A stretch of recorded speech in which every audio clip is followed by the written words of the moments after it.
That's not gonna get old for a while.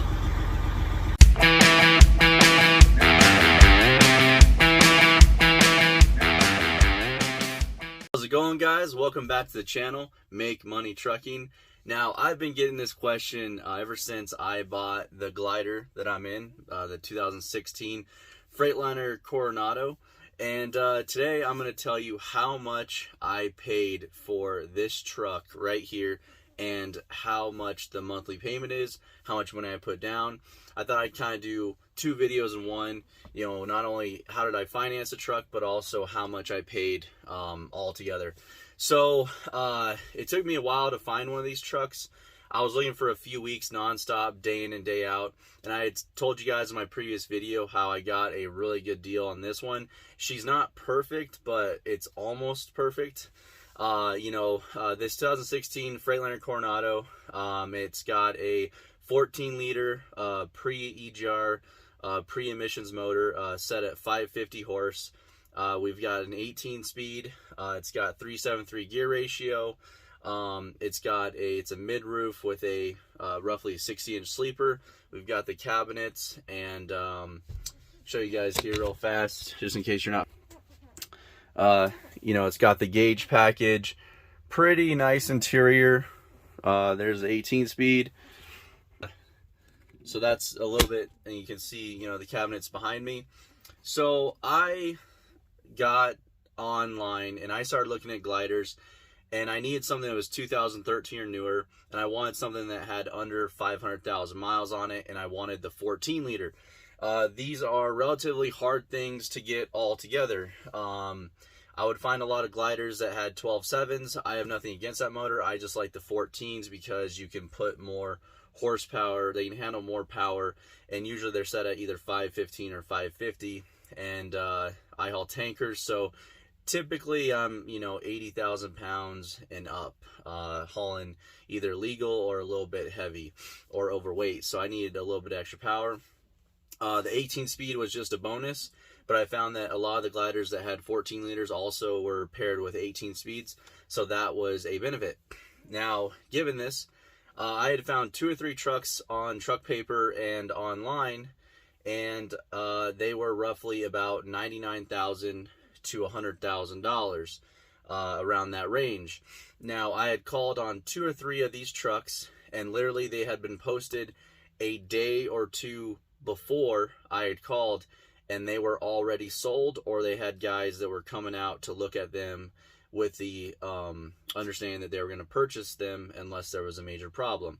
So with that being said, that was kind of the going rate for one of these trucks, is about $100,000. And that sounds like a lot of money, but the gliders they went away in 2020, so you can't really get them anymore. So that's why the price is kind of blowing up on them. Now, this thing was posted a couple weeks ago, and literally it was posted at about 10 a.m. in the morning, and I called the guy literally a couple hours later, and he literally called me back in the late evening and told me the truck was still available. So I told him, I'm very interested, and he had already had tons of calls on it, but no one really put it down a deposit. So I, put down the deposit, told him I'm going to fly out there and get it. And the price listed on the truck was $75,000. So that's why I paid for this truck, was $75,000. And I'm pretty happy with the purchase.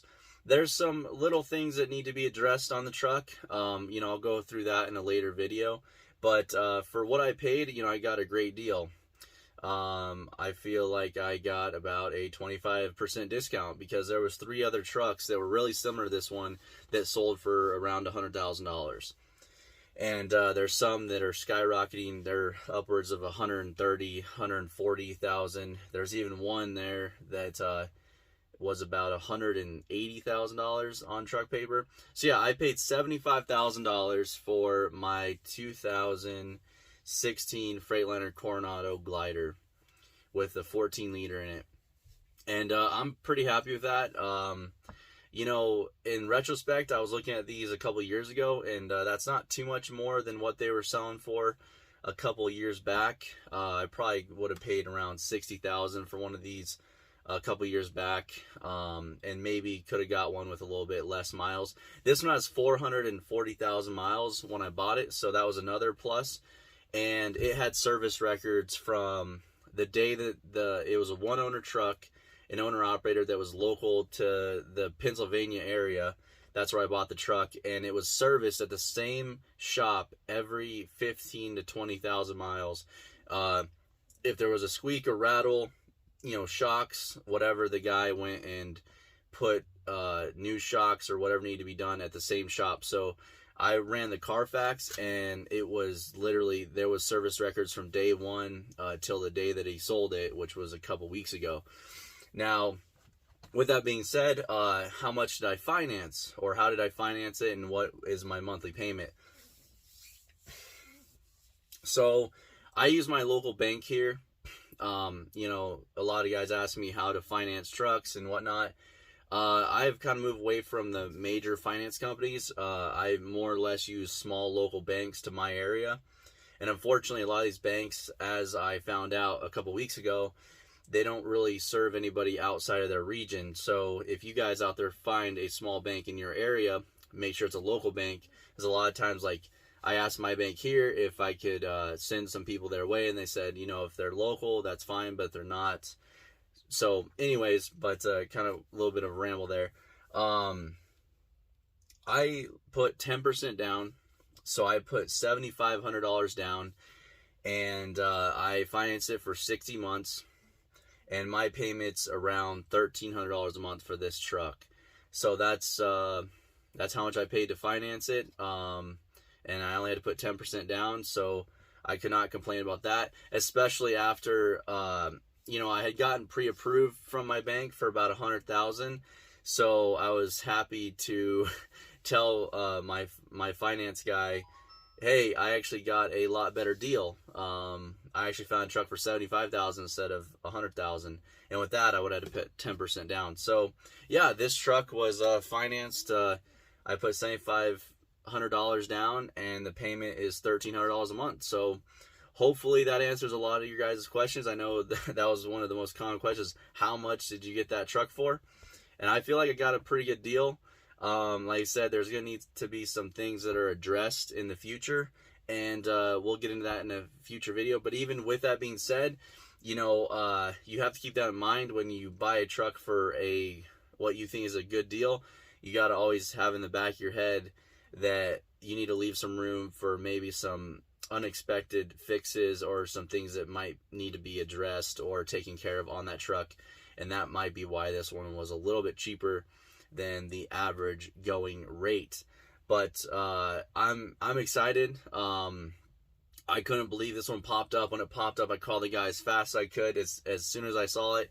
And I could not believe no one put a deposit down on it yet. So for better or for worse, hopefully it's for the better. I was a guy that, made the first deposit and flew out there and drove it back. And right now, I cannot find any similar examples of this truck online. These are getting very hard to find. A lot of the ones I find are either a lot older, like 2011, 2009s, and they've got 800,000 miles on them. I think one had about 700,000 something, and they're hovering around the $60,000 to $70,000 range. So, when you're looking to purchase a truck, always look at the market. And I think comparatively speaking to what the market is saying or doing with these truck prices, I think that I got a pretty decent, good deal. So, yeah, and the site that I found it on was Truck Paper. Yeah, I'm not sponsored by them or anything like that, but a lot of you guys are asking me where you found the truck, how much you bought the truck for, and that's it. I found it online on Truck Paper. That's where I look for all my trucks. Sometimes I spend hours and hours and hours and just waiting to refresh the page every day to see what new pops up. The 2011, that took me 6 or 7 months to find that truck because it was used, and I needed a truck that was spec'd out exactly how I needed that truck, the heavy spec Coronado that I have. But all right, guys, thanks for watching, and hopefully this answered your question, how much money I spent on the 2016 Coronado Glider and where I bought it and how much I financed and what's my payments. But hopefully you guys found this informative, and I will see you on the next one.